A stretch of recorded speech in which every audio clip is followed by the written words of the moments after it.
Rajaguru supreme 94వ వర్ధంతి సందర్భంగా భారతదేశంతో పాటు 20 దేశాలలో నిఫా ఆధ్వర్యంలో రక్తదాన శిబిరాలు ఏర్పాటు చేయడం జరిగింది.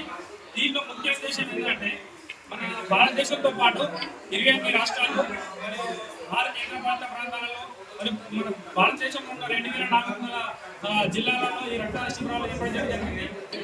వరంగల్ జిల్లాలో యూనిట్ లైఫ్ ఫౌండేషన్ వరంగల్ ఆధ్వర్యంలో ఈ టేకప్ చేయడం జరిగింది.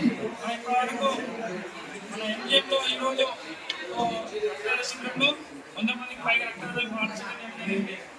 మా యూనిట్ లైఫ్ ఫౌండేషన్ ఈ సభ్యులందరూ సహాయ సహకారాలతో ఈ కార్యక్రమాన్ని నిర్వహించడం జరిగింది.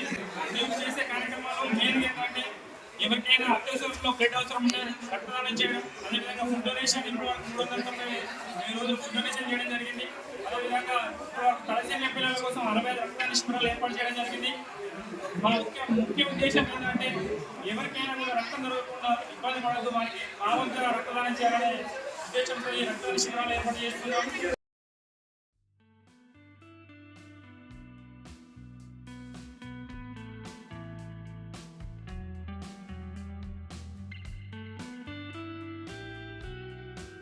యూనిట్ లైఫ్ ఫౌండేషన్ 2022లో స్థాపించడం జరిగింది.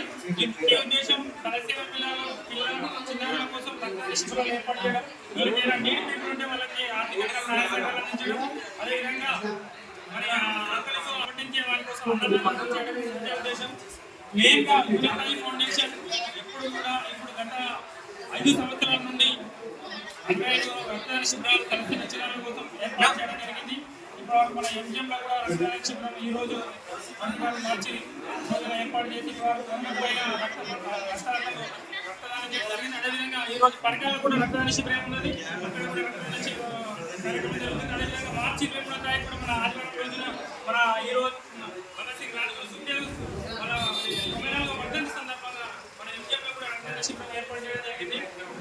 యూనిట్ లైఫ్ ఫౌండేషన్ సభ్యులందరూ కలిసికట్టుగా మన కోవిడ్ సమయంలో కూడా 230 మందికి కోవిడ్ బాధితులకు కరోనా పేషెంట్ వాళ్ళకి మన ప్లాస్మా డొనేషన్ చేయడం జరిగింది. మన ఈ అన్నింటినీ గుర్తించి మన రాష్ట్ర ప్రభుత్వం ఈ కార్యక్రమాన్ని విజయవంతం చేయడానికి ప్రతి ఒక్కరు కూడా కృషి చేస్తున్నారు.